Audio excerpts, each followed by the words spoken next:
Thank you for tuning in to the Israel Podcast, Episode 4, The Cross. As I'm sitting and recording this episode, in front of me sits a very worn out book that was published in 1965. When I say worn out, I don't mean worn out in a sense of when a book is read so many times and flipped through so many times that it simply falls apart. This book looks like it spent the last 50 odd years in the back of a closet and slowly rotted away. As far as I know, this book was only published in Hebrew, and it is titled Ima Hamutar Kvar Livkot. Mother, is it okay to cry now? It is a collection of short stories on children who survived the Holocaust. The book is written by the teacher of these children, a member of the Bricha, or escape movement. The teacher is called Nesia Orloviz-Reznik, and this specific copy also has a dedication, but I'll get to all of that at the end. I translated one of the stories in the book. In this story, Nesia recalls her interactions with one of her students and the conversations they had. The story is titled The Cross.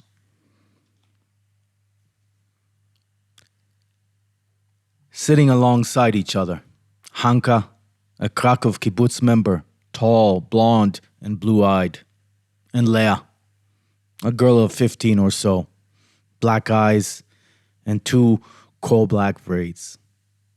As I opened the door, their conversation silenced. "I brought Leah Mendelstein to your house," announced Hanka, as she hugged the girl's scrawny body with her arm. I hope she will feel well here. Isn't that true, Leah?" The child says nothing. Her eyes are fixed at the table's edge, tight-lipped. She's all strung up. It looks like she could burst out crying at any moment. "You promised to take me back," says Leah in a monotonous voice. It is apparent she has been repeating this phrase for many times. "Of course I promised, and I will keep my word. But do you want to go back today? You should rest. Take a look around. Think. Today you're tired. I will come visit you in a week or two, and if you don't change your mind, I will take you back. Of course I will take you back." Hanka talks, and her hand never lets go of the girl's hand, her eyes looking directly at hers. Leah stays silent. She sighs with a voice that rises as if from a deep abyss. She walks after me to the shower like a prisoner to her cell. Hanka and I wait in the corridor, waiting. "It was a tough job," Hanka says. "When I reached the convent, the girls were at school. I asked about Vishnevska Maria. I told the nun that the girl is my sister's daughter and that I came to visit. The beginning was promising. The girls were arriving from school, and I went out towards them. 'Where's Marisha?' The teenagers pointed me to three girls walking down the path. It was not difficult guessing which one of the three was Jewish. 'Marisha, someone is asking about you,' one girl called out to her. She stood still. The girls looked at me inquisitively and turned to look at me as they continued on their way. 'I'm your aunt, Marisha. I came to visit you.' I held her hand and kissed her. The girl stood perplexed. 'I do not know you,' she said, but still agreed to sit with me and chat. We sat by a ditch on the side of the road. 'Marisha, tell me something about home. Do you still remember?' The girl stayed silent, did not utter a word. 'Do you remember your father? He was a baker.' I helped nudge her memory. 'I looked for you forever. I almost didn't find you. Now I will never leave you. I will take you to my house for a visit. You might even want to stay there.' And as I went on and on, I suddenly asked, 'Do you remember you're Jewish?' 'Me?' She jumped as if bitten by a snake. "I'm Polish!" and was about to flee. "Sit down, my child. Don't run away." I held her arm softly. "Sit, Lea Mendelstein. You probably have forgotten your real name, but I remember." Only then did she burst into tears. She was very confused. From that moment on, she showed no resistance. She agreed to walk with me to town, but only for one day. The problem was getting permission from the Mother Superior. I went to see her. I entered, blessed the Mother Superior in Polish, "Blessed be the name of Jesus Christ," and made the sign of the cross. In short, I behaved as a Christian. My appearance also, it seems, did not hurt. The Mother Superior treated me well, but would not consider the girls' travel. Tomorrow is a children's play, and the girl has the lead role. She will not be able to travel today. I would return her tomorrow morning, I promised. When we passed the gate, I knew the child would never return to this place. The leadership told me to go to this convent and find out if there is a girl there called Maria Wisniewska. Nobody thought I could get her out. At first, I took her to a coffee shop and bought her some sweets. I told her I was Jewish and of my life story. The little one began to trust me. We then went to the common house of the leadership in Lodz. We spent a night there, and now we have arrived here. It will be hard for the little one, added Hanka. I will come to visit and write to her. It is a shame you don't speak Polish. It might make things even harder. Hanka left. Lea stayed. In the first days, her behavior was not a cause for worry. Even though she walked the house with a blank face, without talking to anyone. In the mornings, when all the children were hurrying for assembly and morning exercise, she would stand in a corner, kneel, and pray lengthily. A golden, heavy cross was hanging around her neck. During meals, she would chew her food and swallow it without joy. She would arrive in class and sit silent with her hands crossed. In vain did the other girls invite her to community activities. She would complain of headaches and go to bed. The Polish books the girls would bring her would remain unopened.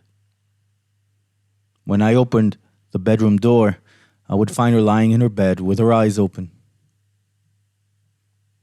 In vain did I try to convince her to get checked up at the medical clinic. When I managed one day to bring her to Chaim, the doctor, she refused to undress. "I don't want to," she said. "Let him check me as is, closed." Chaim prescribed her some medication. She refused to swallow the pills. "I do not want to." She would shrug, and there was no use arguing. She would come to me daily for her Hebrew lesson. At the prescribed hour, she would write down a few words in her neat handwriting, read from the book, get a headache, and stop. I told her one day, "Look, child, we do not want to force you to stay here with us. If you so wish, let us know, and we will return you to the convent." "You ruined everything for me," she cried. "My friends there were already whispering that I am a Jew. How can I go back now? What would I tell the nuns, to Mother Superior? I was supposed to be in the play. I had the lead role. I ruined the play. How could I go back?" If you ask me, you shouldn't go back. In the convent, you were always afraid to be found out as a Jew. Now the war is over. There's nothing to fear. Why do you want to run away from who you are? Why don't you want to be who you are? A Jewish girl. Lea Mendelstein. Why don't you want to take your name? The name your parents bestowed on you as a child. We're not going to stay here. We will all set off soon to Israel. We will live amongst our people. You will be a Jew among Jews. I'm no longer Leah, she replied. They shot Leah. Twice even. Why should I be Leah? Why? She asked me angrily. When I did not reply, she continued. I lied when I said I do not remember anything. I remember every detail. I remember everything. I wish I could forget. I can't. I remember the attic we hid in. Then she spoke softly, without looking at me at all. I remember how they discovered us, took us down, and led us through the streets. There was a water pump in the market square. They lined us up next to it. They shot us, and I fell. I do not know how long I lay there. I was certain I was dead. Then my eyes opened.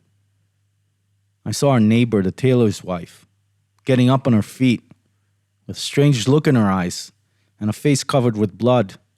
She was wounded. It was nighttime and dark around. I began thinking, perhaps I'm alive too. I got up. I stood up, on my feet. The woman ran to me, hugged me, close to her heart. We both walked to the ghetto. I remember she did not utter a single word. Although I was confused, I remembered that when they took us down from the attic, my mother hid my two younger sisters and brother behind the door in the attic. I found them. It was night. I went through the empty houses and collected food. The tailor's wife helped me cook it. While I was doing all that, I kept on thinking, I can't be alive. They shot me. Leah's face was blank. She was whispering the words as if from a dream. The second time it was completely different. By then I was all alone. I escaped the war camp in Stochek. They began liquidating the camp. I escaped during the night. I wandered the woods alone. I suddenly met some people. These were good partisans. They took me with them. The Germans were on a trail and found us. They took us deep in the woods. They lined us up and ordered us to dig holes in the ground. I dug too. They fired. I too fell in the hole. They covered us with lime. It was hot and suffocating. I was all wet. I stayed alive. This time I knew it immediately. I waited. When it all calmed down, I tried to get out, to get free. I couldn't. The load was too heavy, pushing on me. Suddenly I felt a hand reaching out to me. At first I was terrified. Then I held on and got out. Facing me was an old man, wounded. He did not say a word. He held my hand and took me to the edge of the forest. Then I ran alone. I reached Gentile acquaintances of ours. Suddenly the girl was reminded of my presence. She looked at me with eyes wide open and tight-lipped. They shot Leah twice. I no longer wish to be Leah, she announced plainly. I want to be Bricha. The girl rolls up a piece of paper in her hands, completely immersed in telling the story. Many other horrible things happened to Leah Mandelstam. I hear her voice. I never told a soul. Many times I wanted to tell the priest during confession. I was afraid. One event does not escape my memory. When I returned home from the action and fed the children, we all lay down to sleep. In the morning, I clothed my younger sister, Dina, the 6-year-old. I put on her a blue apron and gave her a backpack. She was fair-haired and looked like a shiksa. I accompanied her to the street and told her, "Go to the goyim and hide." The child did not cry. She just walked away. I remained standing there. She turned her head and looked back at me. Her eyes, her look, I cannot forget it. That's not all, tells me Leah. She takes a deep breath, as if about to dive into the abyss. I dare not move, utter a sound. Moments pass until I hear her voice again.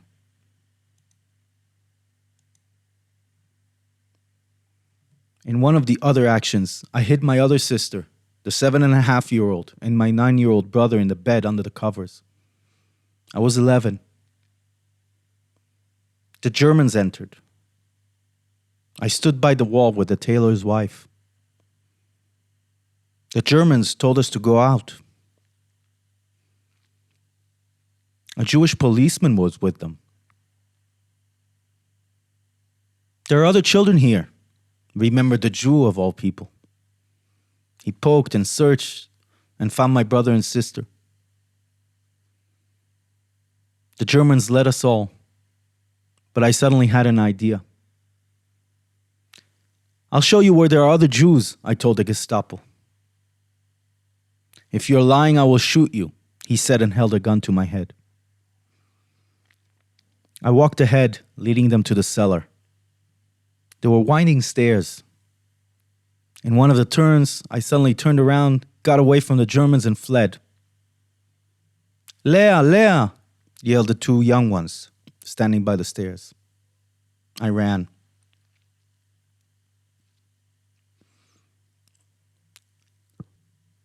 Leah, Leah.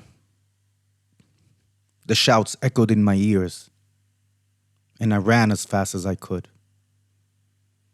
I entered one of the nearby yards. I hopped into a house, thinking it was empty. 2 Jews were hiding there.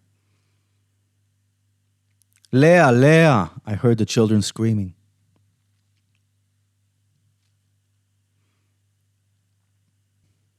I wanted to go back to them. The Jews grabbed me. They did not let me move. They held me tight. I no longer want to be Leah. I can't bear hearing that name.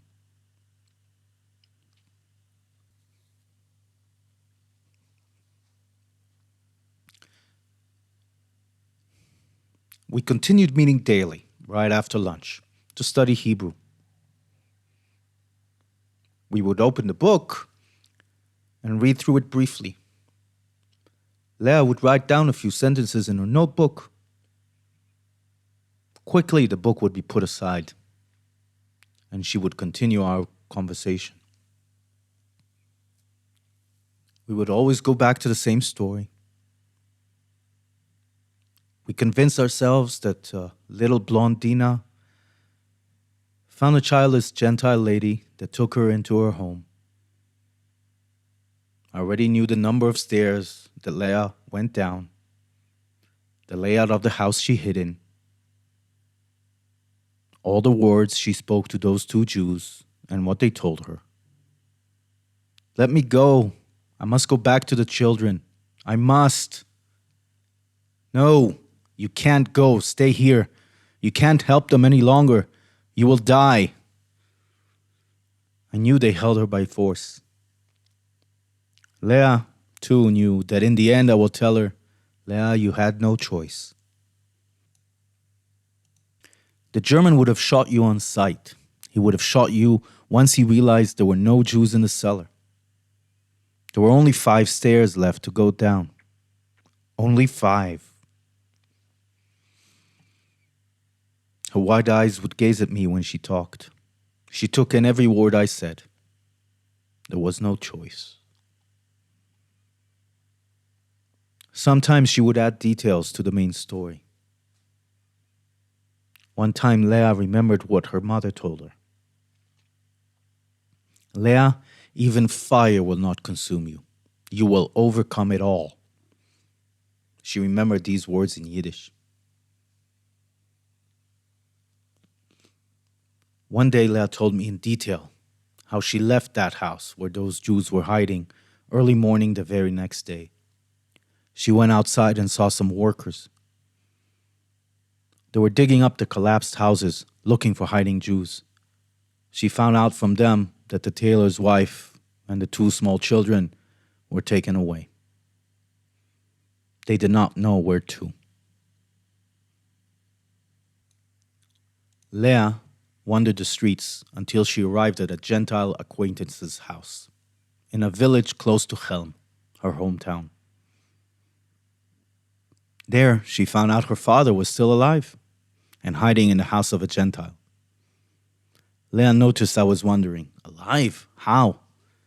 She quickly explained to me. Back then, in the first action, we hid in the attic. It was crowded, very crowded. All of our uncles and aunts came with their children and their babies. Father closed up the attic, hid the opening, and went downstairs. In our large baking oven was a hole. Father hid in that hole.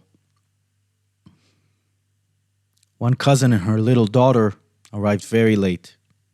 They had no time to hide in the attic. She hid with her daughter under a large overturned tub in the corridor. They found them first. Shot them on the spot. Father remained in his hiding place. The father could not believe his eyes when his daughter showed up one day. He took her in. They found an excellent hiding place in a cellar. The house owners did not even know they were there. The cellar had potatoes. There was also a tub and 2 buckets. The buckets were filled with laundry water. At night, you could cook the potatoes in them. Everything was going well, until the Gentiles began suspecting that someone is stealing the potatoes. And they also started noticing the smell. Then father and daughter had to flee. Another Gentile acquaintance found Leah a job in the house of a Polish lady. At that lady's house, it was particularly good. The work was very easy, said Leah. I had to watch over a little boy. At night, I had to help the lady make moonshine. She was a good woman, a Polish patriot. At night, people would show up at her door. I would help her take out the moonshine to the people. I think they were partisans. Every now and again, a German man would show up, her lover. Otherwise, she would be suspected, Leah explained to me. One day, I went to the cellar to bring up some potatoes and saw my father standing there. Father said he had to come. He had nowhere to hide. He stayed in the cellar a few days. I brought him food, stole it, brought it to him. Finally, we both ran away from there. No Gentile would take us in. Our best of friends would open a crack in the door, hand out a piece of bread, and beg, please leave this place.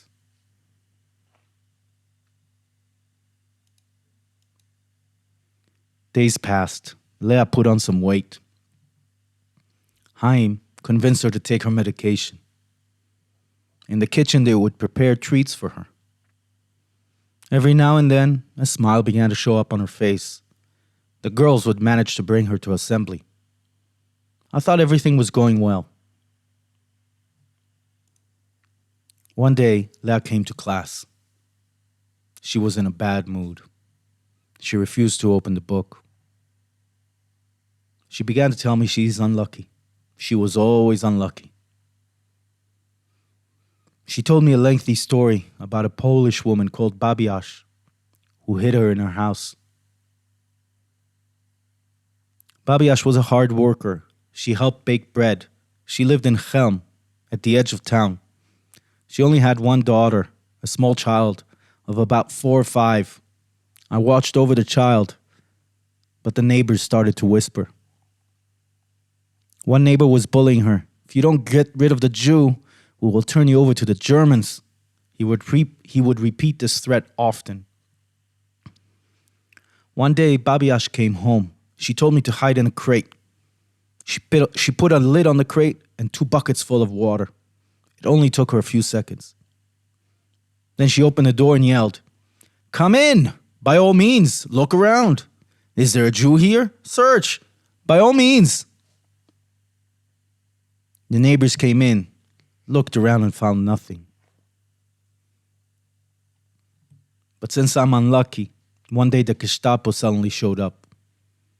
I did not have time to hide. The neighbors gathered round the house. I opened a window and jumped. I was chased by men and by dogs. A Polish woman grabbed onto me. Żydówka, she screamed. I do not know how I managed to get away from her. I ran so fast that no one managed to catch up to me. I ran out to the open fields. I got in the nettle bushes. I stayed close to the ground and did not move. Late at night, I returned back to Babi Yar. From that day forward, I hid in the cellar most of the time. Sometimes I would enter the house when Babi Yar would come back from work. One day, I approached the window and slightly drew the curtain. On the pavement across the street stood my father.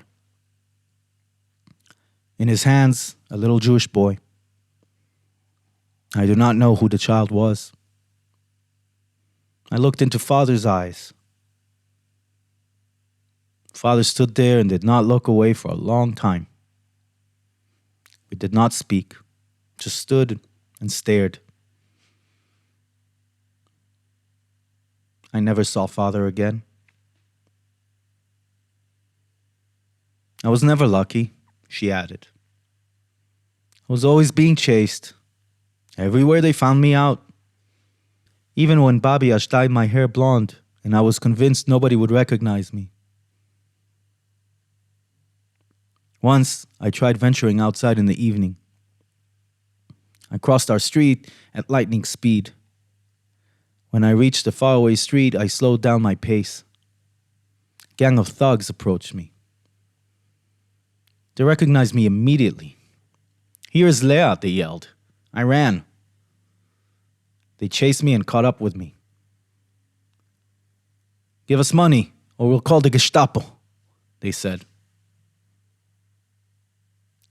I had Mother's watch. I gave it to them. They let me go. I couldn't stay at Babi Yar's house any longer. I had to look for a new hiding place. That's how it is when you have no luck. The day after, Leah was still in a bad mood. This time she told no stories.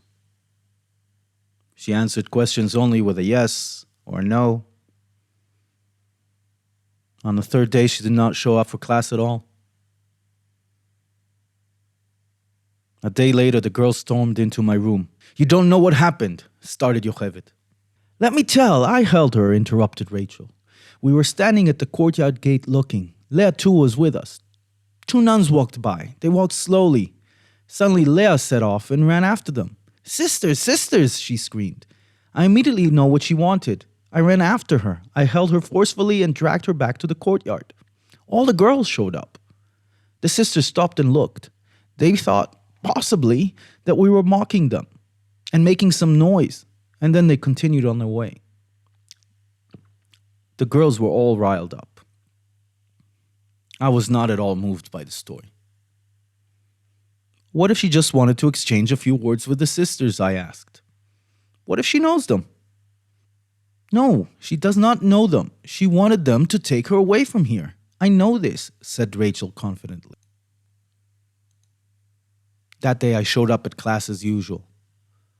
Leah was complaining of a headache and lay in her bed. I visited her room a few times. Every time she heard my footsteps, she covered her head with a blanket and pretended to be asleep. A few days passed. Everything returned to normal. I never asked Leah about the sisters. I also swore the other girls to secrecy, not to mention the event, to forget. We continued studying. Leah's stories continued. She told me of men from the Central Welfare Council who showed up in the village, where she was living, in a farmer's house, herding his sheep. The council was looking for Polish children orphaned during the war. They came to Leah too. She told them she came from a village called Yagodzin that was set fire by Ukrainians. She heard of Yagodzin from the farmer. At the sorting station, they asked me, said Leah, "What's my name?" I did not hesitate. "Maria Vishnevska," I said. Father's name, Stasha. Mother, Zosha. I told them I had a brother called Yannick and a sister called Yanka. I answered all the questions without giving it a thought. One man was sitting in the station, waiting for something. "Come here, child," he said. "I too am from Yagodzin. Who was your father?" I was startled, but realized I had to stick to my story. Staszek Wiśniewski. "I knew him. He was a good man," said the man. To this day, I do not know if such a man existed in the village, or if the man simply wanted to help me. Leah started to tell me about life at the convent, about the good sisters and the bad sisters. Told me of a young Polish girl from Chelm who would write her letters. Those letters helped her a lot. I would tell the friends that the girl was my cousin. They would then fight with the girls from other classes that would claim I was Jewish. If she is a Jew, how come she has a cousin in Chelm? For this proof, they had no reply. One day, Leah sang to me a song they taught her in the convent. The little Jews waged war, oy vey vey, pam pam pam. Even though the times were quiet, oy vey vey, pam pam pam pam. They created a lot of noise and commotion and then fled off to the forest. I was not enthralled by the song. Leah noticed it and added immediately, I never joined that play. I only sang the chorus with the choir. Only at the church I would sing solo. I had a singing teacher, a Polish man. When people saw me in the street, they would point it out and said, "That's the girl with the beautiful voice that sings at church." At church I sang hymns. When I had to sing anti-Semitic songs in a play, I would always pray to myself, "God of the Jews, do not punish me." My parents were very religious. After that, she started coming to all the assemblies. When the choir rehearsed, she stood on the side listening. The girls said at once she started singing, but when she noticed people were listening to her, she stopped immediately. "She has a wonderful voice," Hava said. "She sings 1,000 times better than Tsiporka and even Batka," said Yochevet enthusiastically. To this day, I do not understand why the other girls were so patient towards her. If she exchanged a few words with one of the girls, that girl would run off and tell the other girls immediately and pass on what she said without missing a word. Everyone followed her and was impressed with every and any nice thing she said. They all treated her as older siblings. One day, Aryechke approached me. "I have an unpleasant surprise for you." He took out a letter from his pocket and gave it to me. "Read." "The letter is in Polish. I don't understand. Read it out loud." Aryechke read it out. "Dear sir, I would like to inform you that Wiśniewska Maria was kidnapped by Jews. I implore you to come pick her up as soon as possible. She can bear it no longer. Therefore, if it is possible, I request to do this for me and come and take me, because I'm surrounded by Jews and I cannot tolerate it any further. I wait impatiently. Blessed be Jesus Christ, Marisha. P.S. Please come quick." "Well," asked Aryechke, "how did you get this letter?" "I came into the girls' room. I looked for a book I gave to Lyova. Lyova said it was in the little cabinet. I looked under a pile of books. The rest I did not hear. When I sat across the girl at time for class, I could not open the book. The girl looked at me and waited. Leah, did you write this letter?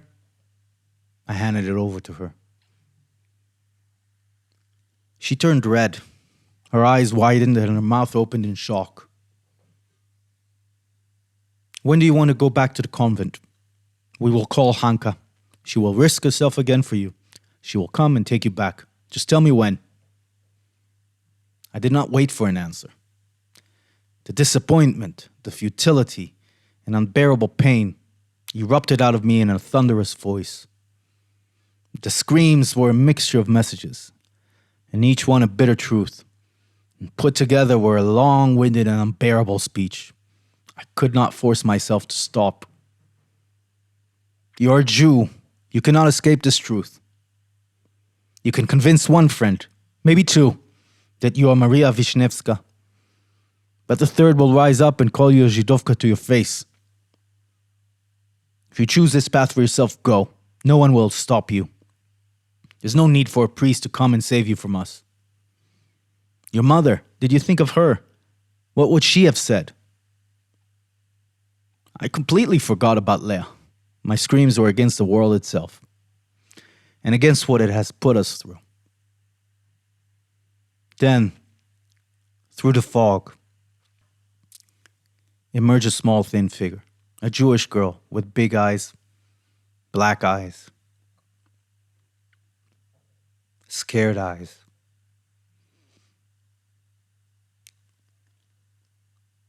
Embarrassed and helpless. Feelings of pity flooded my heart. It was clear to me. I should not have reacted this way. You tell me, I now pleaded with the girl. How can we prove to you that we only want what is best for you? Tell me, why don't you believe us? Tears were flowing from Leah's eyes. She gathered her notebooks from the table. It's not too late. You can still decide, I shouted at her as she walked through the door. She stopped, turned to me, tight-lipped. She did not utter a word. She walked away. Noon, the day after, Abraham came to us to tell us that during the designated time this week, he will not show up with his merchandise. We should postpone for a while, he said. It was May 5th. Abraham told us that a day before, 27 members of the Gordonia kibbutz in Krakow set off through Novi Zansk to the Slovakian border. 2 guys accompanied them and 1 man from the escape movement. They were ambushed by the AK. 14 were murdered, 6 seriously wounded. The rest managed to escape.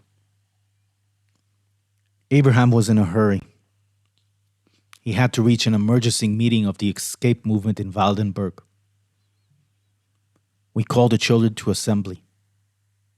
We told them about the calamity. The children whispered among themselves all night in their beds. I did not meet Leah that day.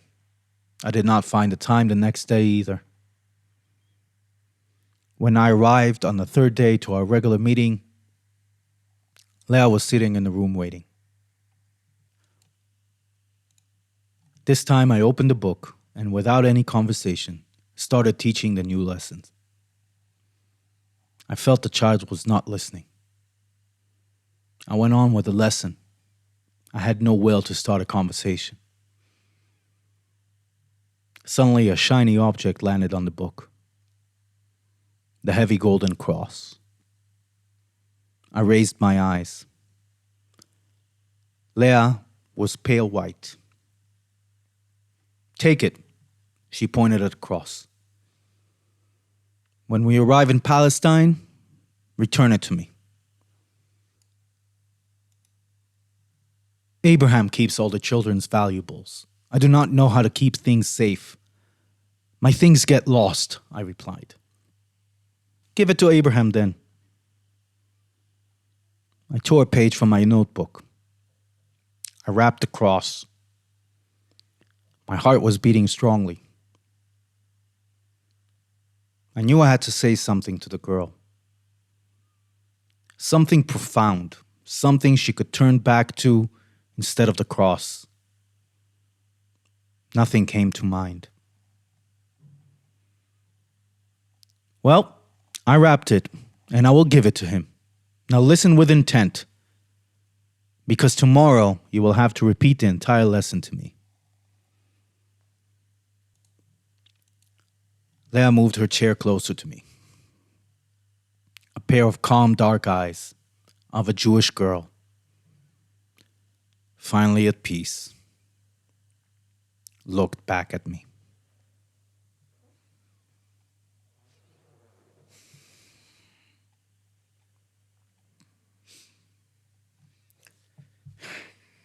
The Bricha, or escape movement, began as a spontaneous organization of Holocaust survivors who came out of the camps, the forest, and other hiding places, and began organizing for mutual assistance.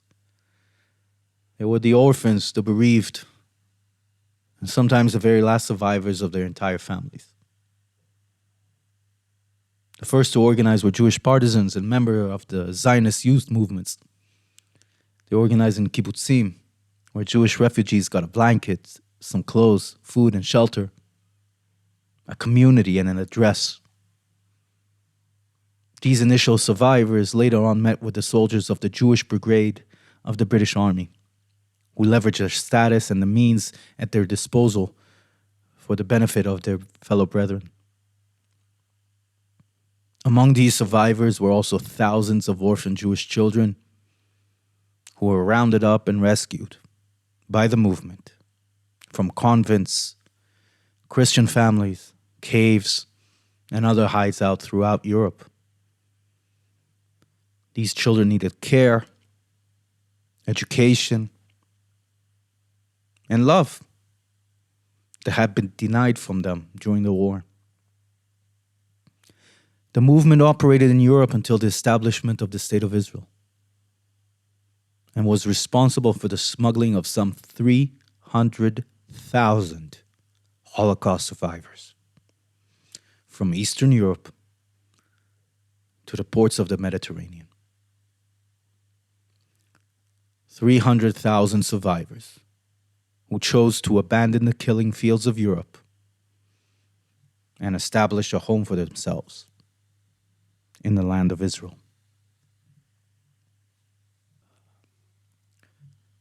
As I'm recording this podcast, I'm looking at the book on my desk. It has a dedication in it, written in pencil, to Leah Mendelstein,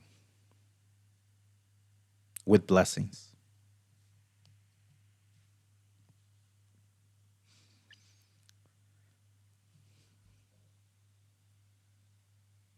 The book belonged to my grandmother. She was the toughest person I have ever met.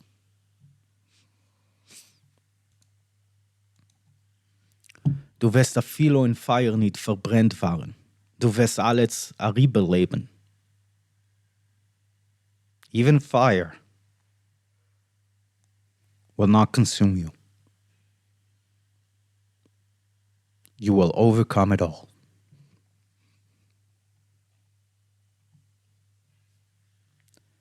Thanks for listening and checking out the Israel podcast. I hope you tune in next time for another episode.